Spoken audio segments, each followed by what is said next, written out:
3교시 시작하도록 하겠습니다. 지금 오늘 신도시 발표되는데 보니까 군포, 어왕, 안산, 사만호 공급, 여의도 2배 면적, 어왕역에서 반월역 사이에 그 아마 산 거기 다 깎고 짓는 모양이에요.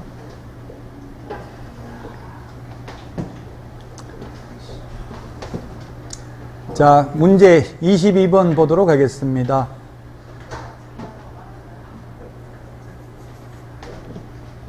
부동산 거래 질서 교란 행위 신고하려는 자가 제출해야 되는 서면으로 명시되어 있지 않는 것은 지금 문제가 많이 남아서 이제 빨리 넘어가도록 하겠습니다. 여러분들이 공부해야 됩니다. 자세하게 다 설명하려고 하니까 3시간 안에 설명하기가 좀 어려워요. 정인 인적상 필요 없어요. 참고인 인적상이에요. 참고인. 정인하고 참고인은 달라요. 정인은 저도 제 사건에 있어서 제가 어떤 사람을 형사사건으로 고소를 해봤어요. 사기죄로 저한테 사기친 걸 고소했는데, 그러면 누굽니까? 원고는 국가입니다. 검사가 원고고 피고는 저한테 사기친 사람이고요. 저는 정인으로 출석했어요. 정인 출석하니까 손 떨리더라고요. 정인 선서 판사 앞에서 위정을 할 경우 처벌을 달게 받겠습니다. 이렇게 하고 나니까 막 손이 들들 떨려가지고 묻더라고요. 그 사기당할 줄 몰랐나 하길래 예, 몰랐습니다 하니까 그분은 저 사람 부동산학 박사고 강의하고 돌아다니고 사기 당할 사람이 아닙니다. 이러니까 판사가 그런 것 같은데 그거 몰랐어 이렇게 이야기하더라고요. 그러니까 오히려 형사사건에서는 많이 배우면 손해예요.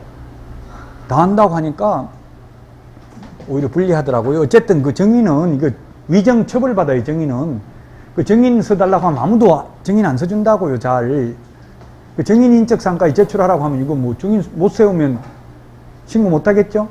정인이 아니고 참고인이라고요. 다음은 23번입니다. 틀린 것은 했는데 주택법이 아니라 임대차 신고는 주택임대차보호법입니다. 우리 부동산 거래 신고할 때 법인 주택취득자금조달계획 제출한다. 주택은 주택법상 주택이에요. 즉 오피스텔이나 생활형 숙박시설은 주택취득자금조달계획 제출 안 한다고요. 근데 오피스텔이나 생활형 숙박시설도 보증금 6천만 원 또는 월차임 30만 원 초과하면 주택임대차 신고는 해야 된다고요. 주택법이 아니라 주택임대차보호법입니다.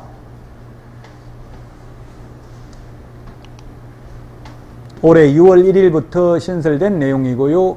자, 그 다음 24번은 2020년 개정 내용인데요. 거짓 신고하면 100분 후 5% 이하 과태료고요. 그 다음에 계약 체결하지도 않았는데 거짓으로 신고하면 3천만 원 이하의 과태료. 자, 그 다음에 해제 신고를 안 하면 30일 이내 해제 신고 안 하면 500만 원 이하의 과태료. 해제되지도 않았음에도 거짓으로 해제 신고하면 3천만 원 이하의 벌금이 아니라 과태료. 그 다음에 거래대금 지급증명자료 외의 자료 제출 안 하면 500만 원 이하의 과태료. 외자 빠지면 거래대금 지급증명자료 제출 안 하면 3천만 원 이하의 과태료죠.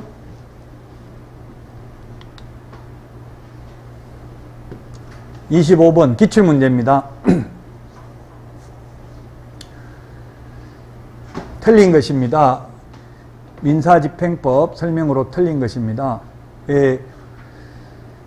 경매개시 등기가 마쳐진 후 유치권으로 담보하는 채권을 변제할 책임이 있다? 없습니다. 즉 유치권을 주장하려면 경매신청 기입 등기 전까지 점유하고 있어야 됩니다. 유치권은 민법에 의해서 점유해야 되고 그 물건에 관하여 생긴 채권이어야 되고 변제기가 도래해야 되고 민법상 요건을 갖추면 성립하는 거죠. 경매신청 기입 등기 후 X.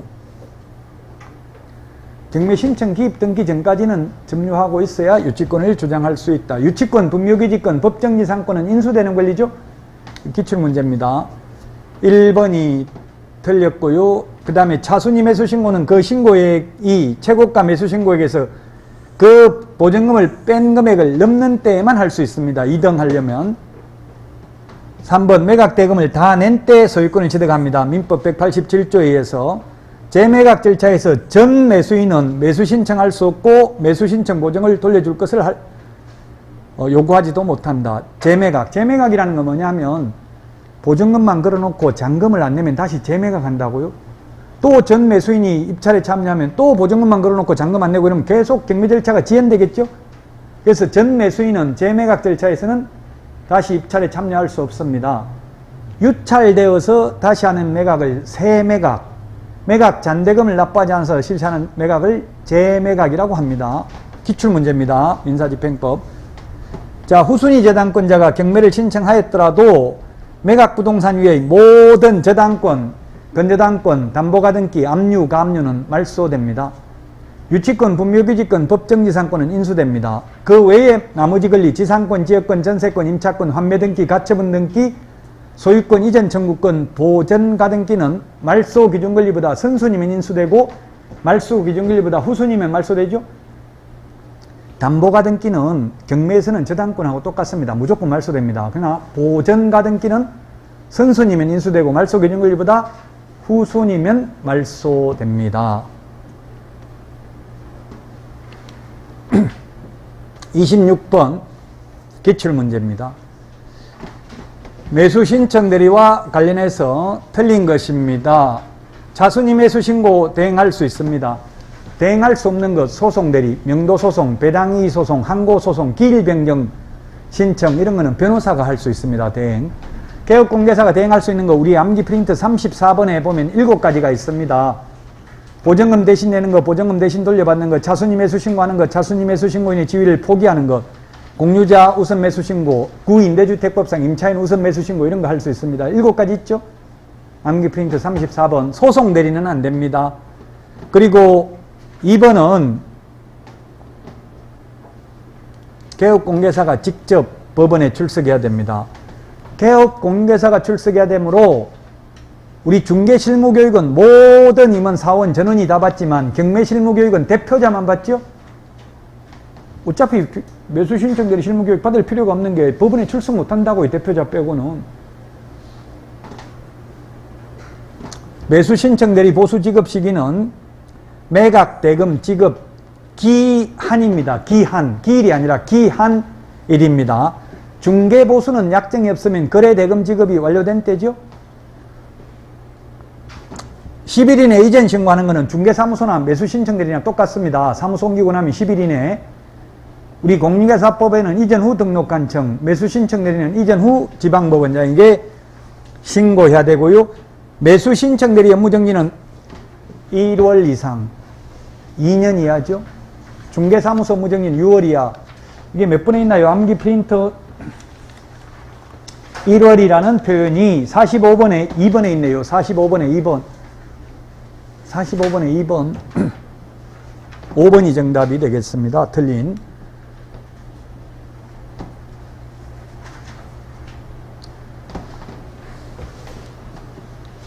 네 가지 서식 공통적으로 기재되는 사항이 대권 잡으면 금세 실수한다. 대상 물건의 표시 권리관계, 거래 예정금액, 취득 관련 조세, 실제 권리관계, 중개보수 산출 내역, 기출문제입니다. 이거 공통적 기재사항, 권리관계, 그 다음 비선호시설은 1의 서식하고 3의 서식만 기재하고 거래 예정금액, 모든 서식, 환경조건 1조, 소음, 진동은 1의 서식만 기재합니다. 실제 권리관계, 모든 서식 기재합니다. 답은 3번이 되겠습니다. 서식 보고 확인해야 됩니다. 기출문제입니다. 기출문제입니다. 28번도 기출문제입니다. 업무정지 사유면서 또한 자격정지 사유. 개업공개사는 업무정지, 소속공개사는 자격정지죠. 인장 등록하지 않는 경우, 서명 날인하지 않는 경우, 계약서 서명 날인하지 않는 경우, 확인설명서 작성, 교부, 보존할 의무는 소속공개사에게는 없습니다. 그래서 소속공개사는 처벌규정 없습니다. 따라서 답 3번이 되겠습니다.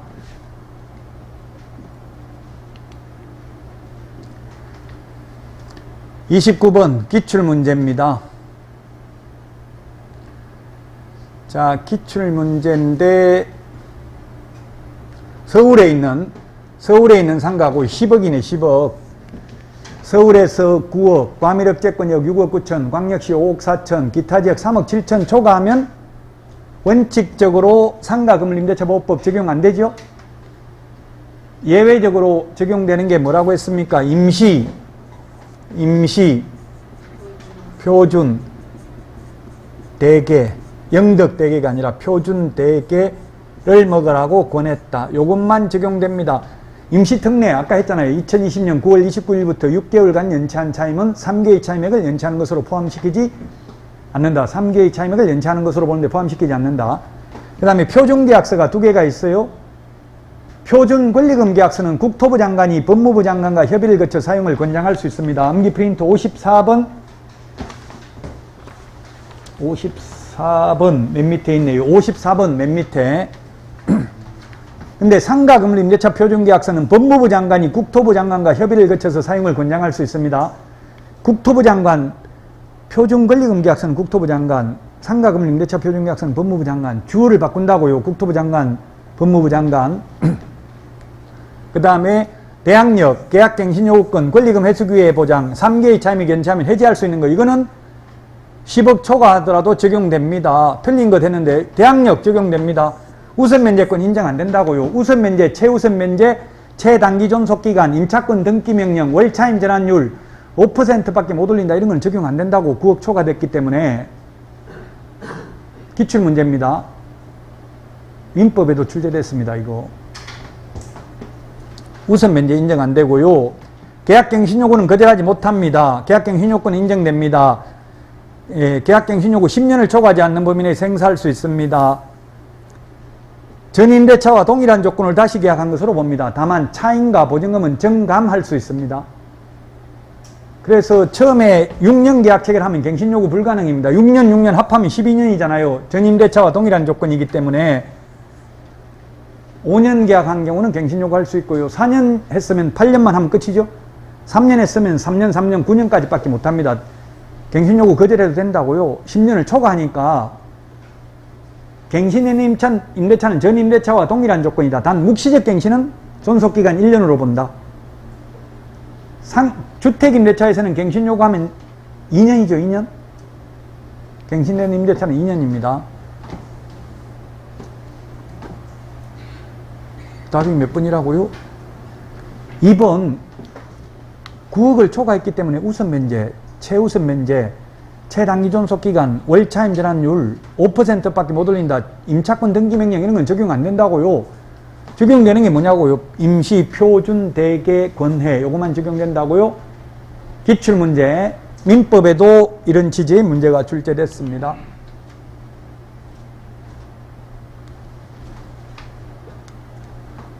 전속 중개계약서와 일반 중개계약서 공통적으로 기재사항이 아닌 것은 일반 중개계약서 표준 서식하고 기출문제입니다. 이것도 전속 중개계약서 법정 서식하고 차이 나는 게 뭐냐면 1번, 2번 개업공개사와 의뢰인의 권리 의무만 차이 납니다.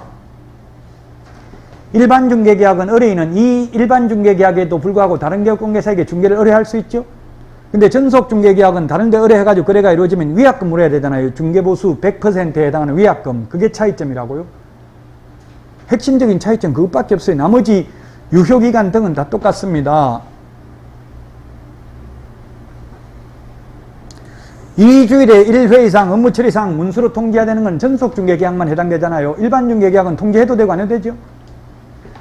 답 3번이고요. 서식 보시면 되고요. 제가 서식 프린트해서 내드렸잖아요.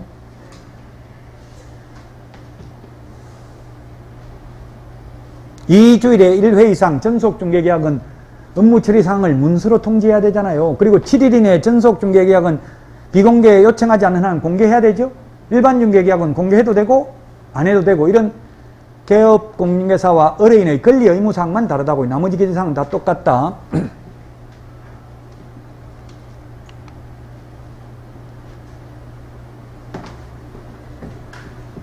기출문제입니다.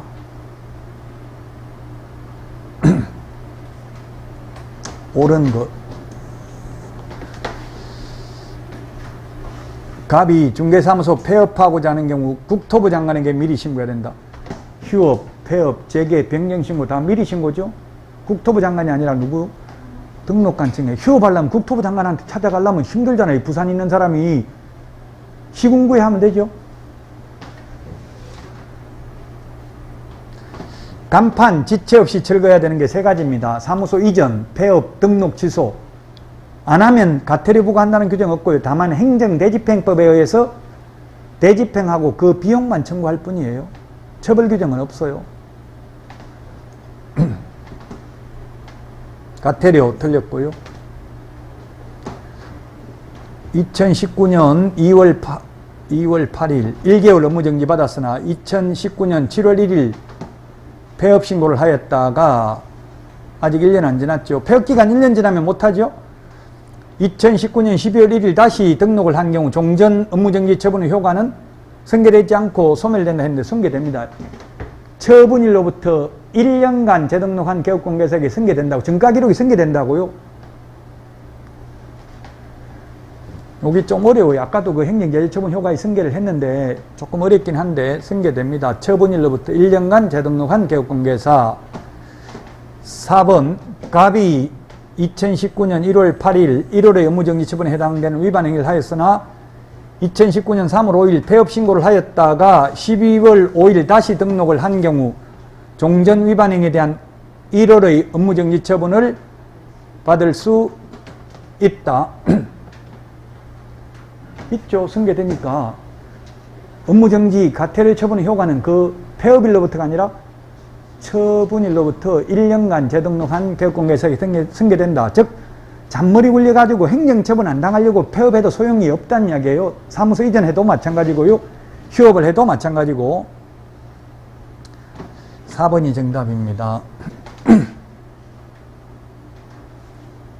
2018년 등록 취소 처분에 해당하는 위반 행위를 하였으나 폐업 신고를 하였고 2020년 다시 등록을 해도 3년 지나면 못한다 했잖아요. 등록 취소는 폐업기간 3년, 업무정지는 폐업기간 1년 넘으면 옛날 거까지 못한다 했죠. 3년 안 넘었으니까 옛날 거까지 다시 등록 취소한다고요. 단 이렇게 해서 등록 취소되면 등록 취소되고 3년이 아니라 폐업기간만큼은 빼주죠. 그 2년 폐업했으면 이제 다시 등록 취소돼서 1년만 더 지나면 돼요. 어차피 2년간 업무를 못하고 죗값을 치렀으니까. 이게 해마다 시험에 나오지는 않습니다. 조금 어렵습니다. 근데 법 제40조 행정제재처분 효과의 승계에 있습니다.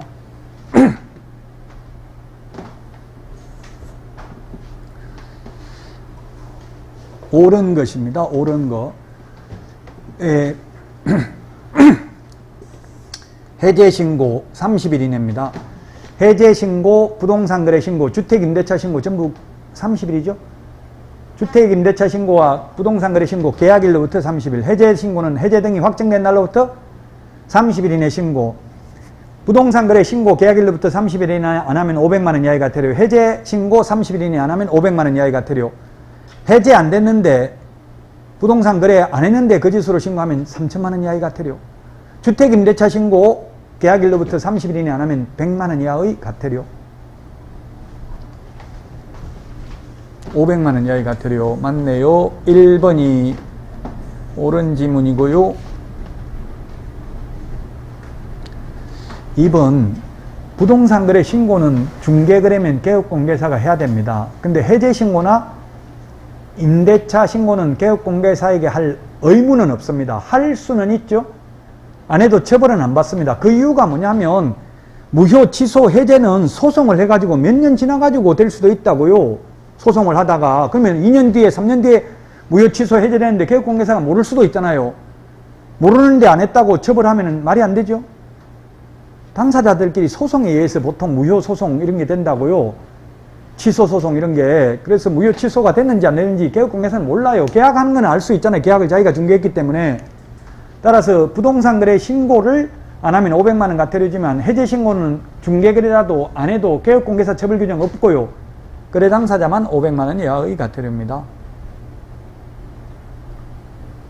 위임을 받은 소속공개사가 해제신고서, 부동산거래 신고서 제출, 대행할 수는 있습니다. 이 경우는 소속공개사는 위임장 필요 없고 그냥 자기 신분증만 가져가면 됩니다. 등록증 사본도 필요 없습니다. 해제신고는 국가 등이 계약 일방 당사자인 경우 국가 등이 서명 또는 날인하여 신고관청에 제출해야 됩니다. 틀렸네요. 제출해야 되는 게 아니라 제출할 수 있습니다. 거래 당사자만 처벌한다고 했죠. 해제신고 안 하면. 이것도 틀렸죠. 대행할 수 없다 해서 틀렸고요. 해제 신고는 거래 당사자에게 의무가 있다고요. 부동산 거래 신고는 계약 일반 당사자가 국가 등이면 국가 등이 신고해야 되죠. 해제 신고는 할 수 있습니다. 안 해도 됩니다. 서명 또는 날인인데 우리 공인중개사법상 서명 및 날인은 계약서, 확인설명서 두 개만 있습니다. 그런데 부동산 그 매수신청 대리에는 보면 시험에 나온 적은 없는데 매수신청 대리에는 서명 날인이라고 돼 있어요. 그냥 서명 날인, 및도 아니고 또는도 없어요. 매수신청 대리에 서명 날인이라는 말이 3번 나옵니다. 사건 카드, 매수신청 대리 대상물, 행정처분대장이 아니라 매수신청 대리 사건 카드, 그 다음에 매수신청 대리 확인설명서에 보면 서명 날인하라고 돼 있어요. 서명 날인. 매수신청 대리에서는 이게 시험에 나온 적은 없는데 해석상 이거는 서명 및 날인이라고 해석해야 됩니다. 매수신청 대리에서 또는이라고 아니고 둘 다 적혀져 있잖아요. 그럼 둘 다 해야 된다고 봐야 됩니다. 아직 시험에 둘 다 해야 되냐 하나만 하면 되냐 이렇게 나온 적은 없습니다. 매수신청 대리는 및도 아니고 또는도 아니고 그냥 서명 날인 이렇게 되어 있다고요. 매수신청 대리에는. 그럼 굳이 분류하자면 서명 및 날인이라고 매수신청 대리에서는. 사건 카드에 서명 날인한다 이렇게 되어 있어요. 매수신청 대리 확인설명서에도. 공인중개사법하고 부동산거래 신고 등에 관한 법률에서는 계약서 확인설명서만 서명 및 날인이고 그 외에 전속중개계약서, 일반중개계약서, 부동산거래 신고서, 휴업신고, 폐업신고 전부 다 서명 또는 날인을 개업 공인중개사만 하도록 되어 있고요. 소속 공인중개사는 거래계약서와 확인설명서 빼고 나머지 서류에는 서명 또는 날인도 하지 않습니다.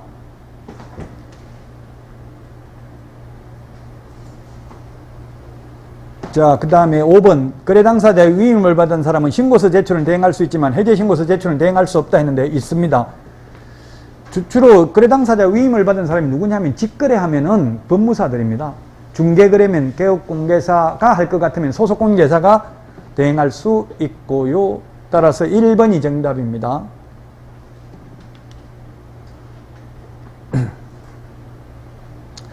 전자문서 우리 암기 프린터 50번에 있나요? 암기 프린터 50번 맨 밑에 있죠. 50번 맨 밑에 전자문서 불가능 있네요.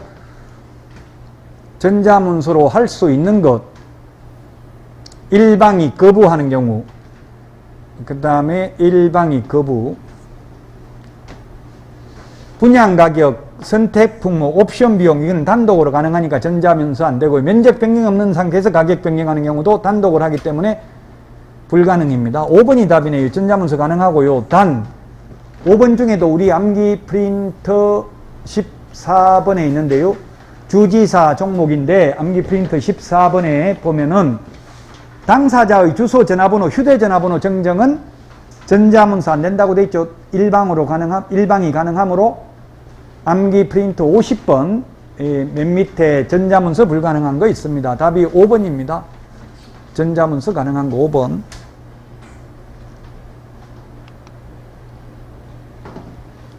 다음은 34번입니다. 틀린 것 했는데 5개 광고물이라고 하면 간판입니다. 간판. 간판인데 분사무소의 경우 책임자 맞습니다. 자, 그 다음에 2번 표시광고 성명, 소연 등 적어야 되고요. 등록번호도 추가됐습니다. 여기에 등록번호, 등록번호고 이건 명시해야 한다 했으니까 등록번호는 명시 안 해도 된다 이런 말이 없기 때문에 틀렸다고 보긴 힘들죠. 등록번호도 이게 명시해야 됩니다. 성명, 소연 등 등록번호가 추가됐습니다. 근데 간판에는 성명만 적으면 되죠. 간판 실명제. 간판에는 등록번호 적을 필요도 없고 전화번호 적을 필요도 없어요. 연락처도. 간판은 5개 광고물은 5개 광고물하고 표시광고하고 다릅니다. 표시광고 공정하게 관한 법률에 따른 표시광고는 임대문의 이런 거 써붙이는 걸 말하고요. 5개 광고물은 간판을 말하는 겁니다. 소면, 종가형, 인터넷 표시 광고하는 경우는 소면, 종가형, 건축물인 경우는 총사방, 개개 입주간, 이게 뭡니까? 지금 4번이 틀렸네요. 허위매물, 미끼매물, 가짜매물 올리면 500만원 이하의 과태료. 100만원 이하의 과태료가 아니라 500만원 이하의 과태료. 보조원 이름 적어도 100만원 이하의 과태료. 보조원 이름 적으면 안 된다 했으니까 틀린 거 아니죠? 제가 X를 했긴 했지만 맞는 말이라고요. 보조원 이름 적어도 100만원 이하의 과태료. 4번이 틀렸네요. 500만원 이하의 과태료인데 100만원 이하의 과태료라고 했으니까 35번 국토부 장관이 인터넷 표시광고 모니터링 할 수 있습니다. 국토부 장관. 2번 국토부 장관은 모니터링을 위하여 필요한 때는 정보, 통신, 서비스 제공자가 누구냐면 직방, 다방, 한방, 네이버 부동산, 다음 부동산, 호갱노노 뭐 이런 거 엄청나게 많죠. 호갱노노가 그 좀 시세, 아파트 같은 거 시세 보기는 좋더라고요. 아파트 시세는 호갱노노가 좋고요. 그 다음에 밸류맵, 일반 건축물은 밸류맵을 보면 시세 파악하기가 쉬워요. 물론 국토부 홈페이지에 가도 있는데 밸류맵은 그림, 맵이 지도잖아요. 지도로 표시돼요. 건물 지나가면 옆에 지도에 그림, 이 건물 언제 몇 년 전에 거래했는지 그때 거래가 얼마인지 이런 게 다 나와요. 그림으로. 쉽잖아요. 그 집은 치보면 그 그림으로 다 건물이 언제 최종적으로 거래된 게 다 나오니까. 아파트를 제외하고는 밸류맵이 잘 돼 있고요. 아파트는 호갱노노가 최근 6개월간 시세, 호가, 실거래가 다 나와 있어요.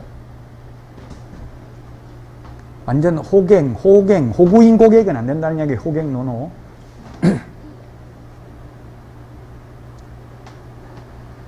자, 그 다음에 정보통신 서비스 제공자에게 관련 자료 제출을 요구할 수 있고요. 국토부 장관입니다. 주어가 정보통신 서비스 제공자, 협회, 거래정보사업자는 전부 주어가 국토부 장관입니다. 요구에 불응하면 500만원 이하의 과태료입니다. 100만원 이하의 과태료가 아니라 뭐라고요? 정보통신 서비스 제공자, 협회, 거래정보사업자는 100만원 없어요. 전부 500만원 이하의 과태료. 왜냐면 돈이 많은 사람들이잖아요. 개인 개업공개사보다는. 그래서 500만원 이하의 과태료입니다. 답 3번이네요. 국토부 장관은 모니터링 결과에 따라 정보통신 서비스 제공자에게 이 법 위반이 의심되는 표시광고에 대한 확인 또는 추가 정보 게재 등 필요한 조치를 요구할 수 있고, 이 경우 필요한 조치 요구를 받은 정보통신 서비스 제공자는 정당한 사유 없으면 따라야 되고, 따르지 않는 경우 500만원 이하의 과태료다. 협회, 거래정보사업자, 정보통신 서비스 제공자는 다 500만원 이하의 과태료. 원래 개인 개업 공개사는 100만원 이하의 과태료밖에 없었는데 최근에 신설된 확인 설명하지 않는 경우 500만원 이하의 과태료 2014년도에 도입됐습니다. 연수교육 안 받으면 500만원 이하의 과태료 2014년도에 도입됐다고요? 그 두 개밖에 없어요. 개인 500만원 이하의 과태료 부과하는 거는. 나머지는 개인은 다 100만원 이하의 과태료고요. 그 다음에 협회, 거래정보사업자, 정보통신 서비스 제공자는 500만원 이하의 과태료. 협회는 오로지 500만원 이하의 과태료밖에 없습니다. 협회는. 정보통신 서비스 제공자도 500만원 이하의 과태료밖에 없습니다. 처벌규정. 거래정보사업자는 거짓정보 공개하면 1년 이하의 징역이나 1000만원 이하의 벌금도 있고, 그 다음에 운영규정을 위반해서 정보망을 설치 운영하면 500만원 이하의 과태료 있죠.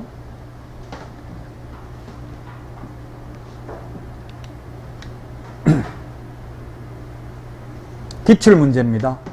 36번. 일단은 여러분들이 쉬운 거 기출문제를 정확하게 파악하는 게 중요해요. 모든 과목 80% 이상 기출문제 범위 내에서 나옵니다. 다만 올해 어렵게 나올 수도 있기 때문에 제가 지금 조금 어려운 것도 개정된 걸 더 추가했을 뿐이라고요. 다 기출문제의 범위를 크게 벗어나진 않습니다. 지금 시험 범위가 전혀 안 되는 걸 막 문제에 많이 내놓진 않았다고요. 모든 과목 기본에 충실해야 됩니다. 지금 어떤 분 그런 질문 했더라고요. 지금 올해 접수 인원이 많으니까 어렵게 내겠죠. 그래서 어려운 것만 보면 되겠죠 하던데, 아주 바람직하잖아요. 쉬운 것만 보고, 자신 없는 과목은 쉬운 것만 보라고, 기출문제 위주로만. 뭐 예를 들어서 자신 없는 과목 있잖아요. 6과목 다 잘하진 않잖아요. 자신 없는 과목은 과락은 면해야 되니까 기출문제를 정확하게 파악하고요. 자신이 있는 과목은 좀 어려운 것도 봐야 돼. 공인중개사법은 좀 어려운 것도 봐야 돼요. 왜냐면 이거 80점 이상 받아야 되고요. 공인중개사법은. 저보고 막 욕하더라고. 80점 이상 받아야 된다. 난 지금 40점도 안 나오는데 어느 7년에 80점 받냐. 2달 동안 하면 충분히 가능해요. 지금 2달 동안 풀 문제가 엄청나게 많잖아요. 그래서 걱정하지 마시고 자꾸 문제를 많이 풀어보고 뭐가 틀리는지 확인해보고 그냥 답만 암기하면 안 되겠죠. 똑같은 문제 하나도 안 나옵니다. 지금 제가 이거 한 거 이거 그대로는 시험에 절대 안 나온다고. 그대로 나오면 제가 감옥 가요. 문제 유출되지 않는 한 확률적으로 있을 수가 없잖아요. 지문이 똑같이 이렇게 나온다는 거는. 옛날에는 문제 유출된 적이 있습니다. 옛날에 시험지 팔아먹고 했어요. 옛날에는 LH에 위탁돼 있었다가 한국산업인력공단으로 바뀌었어요. 그때 아마 LH 직원이 팔아먹었던 것 같아요. 1000만 원 받고. 근데 1000만 원 주고 사가지고 떨어졌어요. 여자분이. 떨어졌으면 조용하게 있으면 될 텐데 이게 사가지고 떨어졌다고 또 인터넷에 올린 거예요. 그래가지고 다 구속돼서 문제 팔아먹은 사람. 이제는 그래서 유출될 수가 없어요. 문제. 아니 답 다 가르쳐 준다고 내용 모르면 어떻게 200개를 다 답을 외우냐고. 1번 2번 그거 어디 떨어진다고. 답 다 가르쳐 줘도 실력이 전혀 없으면. 그러니까 응용할 수 있는 능력을 길러야 됩니다. 일단은 기본에 충실해야 된다. 먼저 쉬운 것부터 하고 좀 자신 있는 과목은 다양한 걸 풀어봐야 돼. 그 공인중개사법은 뭐 특별히 지금 도저히 이해 안 되는 건 없잖아요. 자, 벌금 기준에 해당되는 것 기출문제예요. 이거 기출문제. 등록하지 아니하고 무등록 중개업자 3년이 아니고 1년이 아니고 3년 이하의 징역이나 3천만 원 이하의 벌금. 거짓 부정한 마음으로 등록하면 3년 이하의 징역이나 3천만 원 이하의 벌금. 2개의 사무소, 이중사무소 1년 이하의 징역이나 1천만 원 이하의 벌금. 이중사무소와 이중등록이 어떻게 다르냐 이렇게 질문하신 분들 굉장히 많은데요. 이중사무소는 등록관청 몰래 지금 2층에 사무소 있는데 3층에 하나 더 차리면 이중사무소예요. 그건 가능할 수도 있어요. 몰래. 이중등록은 몰래 불가능하잖아요. 등록을 등록관청이 해줘야 되죠. 현실적으로 이중등록은 우리나라에 없다고 봐야 돼. 등록을 바로 해주는 게 아니라 확인해 보잖아요. 협회에다가 다음 달 10일까지 협회에 통보하죠. 협회에 물어보고 등록되어 있다고 하면 이중등록을 안 해줘요. 그래서 현실적으로 우리나라에 이중등록은 없다고 봐야 되고요. 이중사무소 하고 있는 사람은 제가 3번에 알고 있어요. 부인이 아파트 단지 안에서 하고 있어요. 자꾸 남편이 찾아와가지고 너 집구석에서는 커피 한 잔도 안 타주더니만 저 남자한테 왜 자꾸 커피 타주고 헛소리 찍찍거리냐 이렇게 하고 자꾸 업무를 방해하는 거예요. 그러니까 오피스텔 하나 얻어줬어요. 제발 오지 말고 거기서 혹시 손님 오면 거기다 그리고 오피스텔 하나 얻어줬는데 1층에 뭐라고 적어놨냐면 임대문의 해가지고 플랜카드 적어놨더라고. 전화번호만. 그 손님 오면 부인한테 데리고 오라고 했어요. 그냥 포카 치고 고스톱 치고 정신없이 그 광자매 그 남자처럼 왜 노름한다고 정신없어가 손님 데리고 가는데 데려오지도 않더라고요. 그게 이중사무소 될 수도 있다고. 임대문의 해가지고 핸드폰 번호 적어놓고 있잖아요. 지금 간판은 안 달아도 이중사무소 하고 있는 사람은 봤어요. 3번에도 있어요. 누군지는 말하면 명예훼손이라고. 진실을 진실대로 말해도 명예훼손이라서 말 안 하겠습니다. 이중사무소 하는 사람은 있는데 임시중개시설물 이것도 파라솔 같은 거는 이중사무소가 아니고 도움형 천막은 이중사무소라는 게 판례예요. 근데 지금은 이동용이한 임시중개시설물이나 이중사무소나 처벌 규정이 똑같기 때문에 구분의 실익이 없죠. 파라솔은 외부로부터 다 보이잖아요. 지나가는 사람. 그래서 사무소는 아니라고. 사회통념상 도움형 천막 완전히 외부로부터 차단되어 있으면 그건 사무소라고요. 건축법상 사무실 용도로 적합하지 않지만 제가 이런 말은 거의 안 했어요. 왜냐하면 시험에 나올 확률이 희박해. 이제 어차피 구분의 실익이 없다고. 이중사무소든 이동용이한 임시중개시설물 뜻다방이든 처벌 규정 똑같다고요. 1년 이하의 징역이나 1천만 원 이하의 벌금이고 등록을 취소할 수 있는 게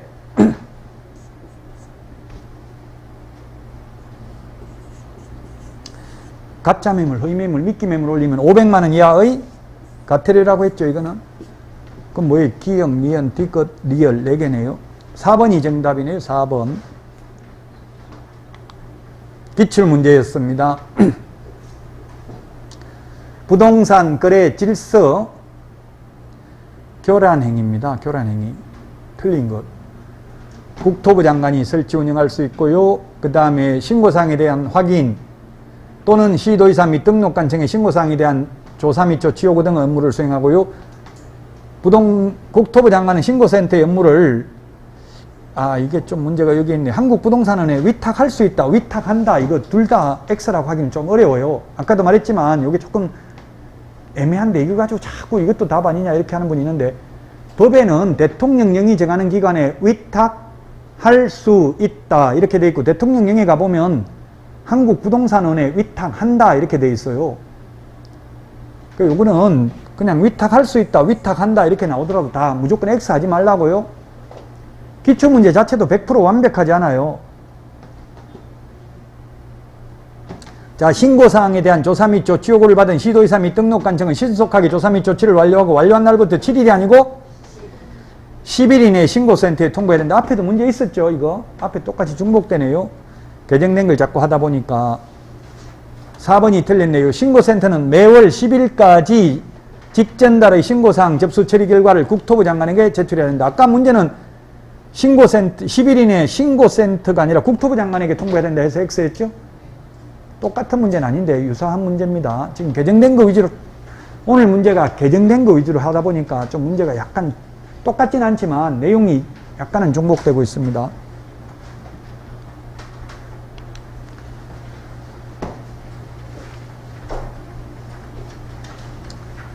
틀린 것은 했네요. 틀린 것인지 맞는 것인지 잘 풀어놓고 또 틀린 거에 답하고 이렇게 집중력이 흐트러지면요, 컨디션이 중요합니다. 이제 지금부터는 페이스 관리를 해야 됩니다. 즉 잠자는 시간도 일정하게 정해야 돼요. 새벽 2시, 3시에 이렇게 자면은 컨디션이 엄청나게 안 좋아요. 저도 막 와이프하고 싸우고 이러면 잠이 안 와가지고 욕 얻어먹고 이러면 잠이 안 와가지고 막 2시, 3시까지 못 자고 나면 그 다음날 엄청나게 힘들어요. 그 부부싸움을 하면 서로가 이게 같이 욕하고 싸워야 되는데 저는 욕을 못하고 참고 그러다 보니까 저만 화병이 생기는 거예요. 이게 원래 한 사람이 참는 게 좋은 게 아니에요. 같이 욕하고 치고받고 싸우는 게 좋은 거라고, 건강에는. 그러면 둘 다 뭐 엉어리진 게 없는데 한 사람이 참으면 그게 평화를 유지하는 것 같지만 좋은 게 아니죠. 그걸 뒤집으려면 저도 한번 칼부림을 해야 되는데 그렇게 할 수는 없잖아요. 그래서 계속 참다 보니까 화병이 생겨요, 이게. 그러면 누군가가 한 명 일찍 죽을 가능성이 있어요. 여러분들은 건강하게 싸우시라고요. 그래서 자, 1번 중개보수는 시도 조례로 정한 요일에 따르거나 시도 조례로 정한 요일 한도에서 중개 의뢰인과 개업공개사가 서로 협의하에 결정하도록 한 요일에 따르면 부가가치세는 별도로 부과될 수 있다. 예, 서식에 되어 있습니다. 확인설명서 서식에 부가가치세가 포함 안 돼 있다고 중개보수는 더 받아도 된다. 또 시험에 나오는 게 입주권, 분양권, 부동산 거래 신고할 때는 부가가치세가 포함된 금액을 실제 거래 금액으로 신고합니다. 등기되고 나서 거래할 때는 부가가치세 제외된 금액을 실제 거래 가격으로 신고합니다. 그 두 개가 시험에 나왔고요. 아직 시험에는 안 나왔는데 혹시나 싶어서 우리 상가 환산보증금은 월세 곱하기 100 더하기 보증금이라고 하잖아요. 그때 월세 할 때 부가가치세를 포함하는지 여부, 대법원 판례 없고 고등법원, 서울고등법원 판례가 있는데 계약세, 부가가치세 포함 100만원 돼 있으면 포함된 금액에 곱하기 100, 부가가치세 별도 돼 있으면 뺀 금액에 곱하기 100. 계약서를 어떻게 적었느냐에 따라 판단하는 게 서울고등법원 판례의 입장입니다. 시험에 나온 적은 없습니다. 다만 중개보수는 부가가치세가 포함 안 돼 있기 때문에 만약에 중개보수가 100만원이면 부가가치세 10만원 더 받아도 상관없다. 그리고 간이가세 사업자라면 이렇게까지 시험에 나온 적은 없지만 실무에서 여러분들이 일반가세 사업자는 10%죠.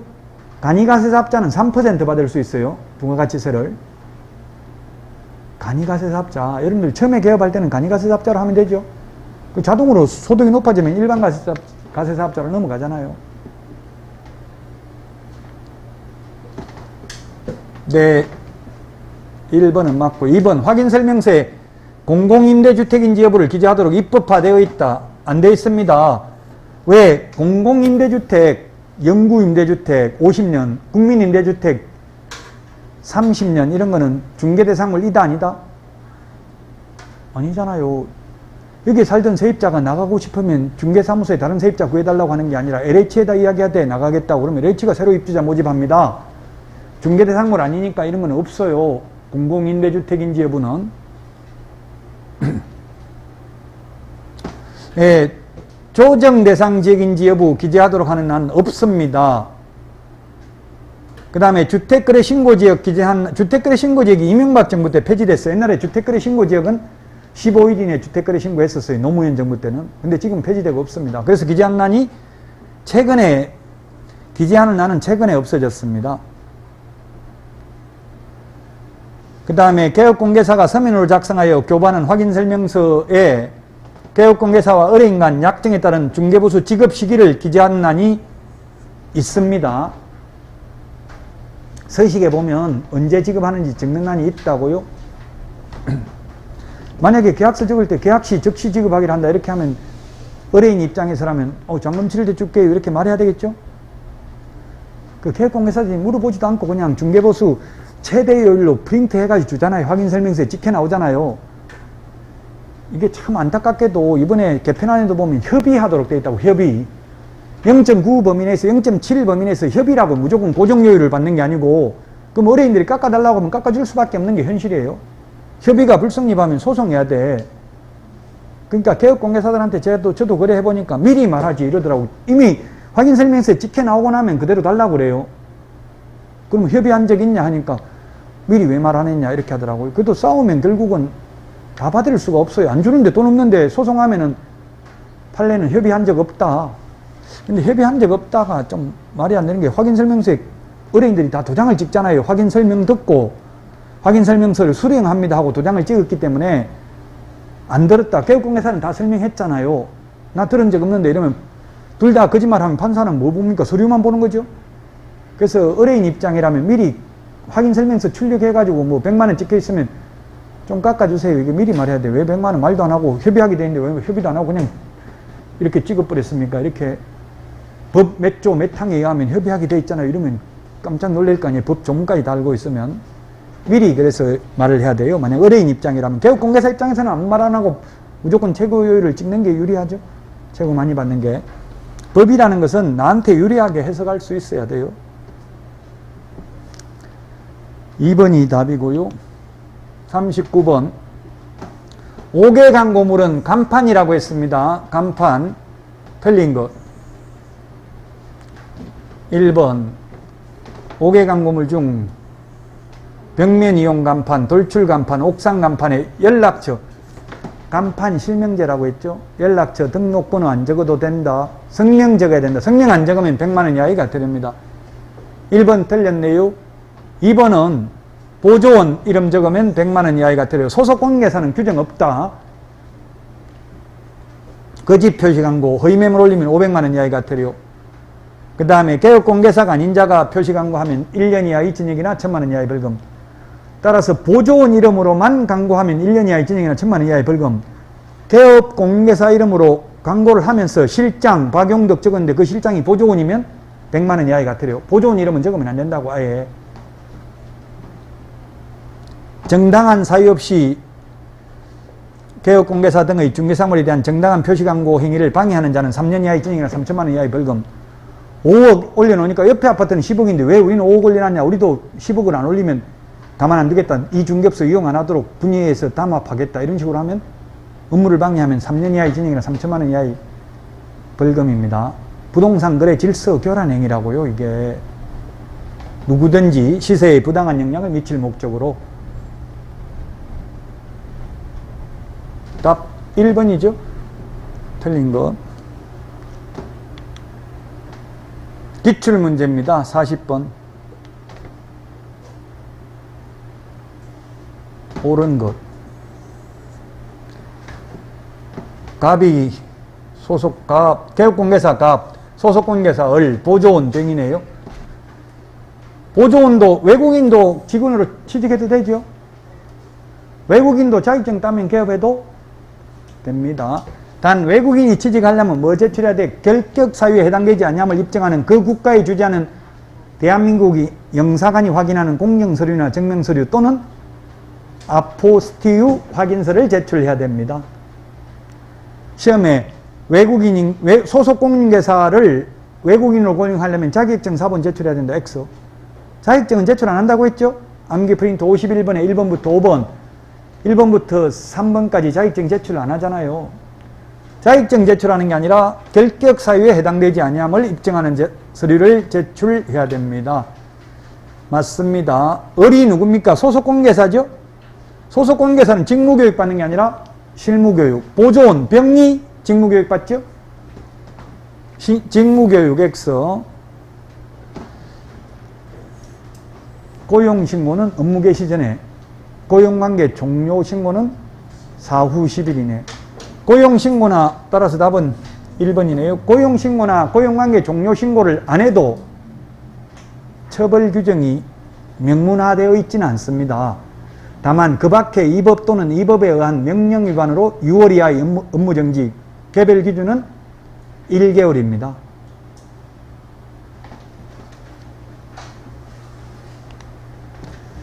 예, 수고하셨습니다. 건강관리 잘 하시고요. 이제 9월달, 이제 9월달 되니까 정말 이제 긴장이 되는데 저도 9월달에 다시 건강한 모습으로 찾아뵙고 오늘 마치도록 하겠습니다. 수고하셨습니다.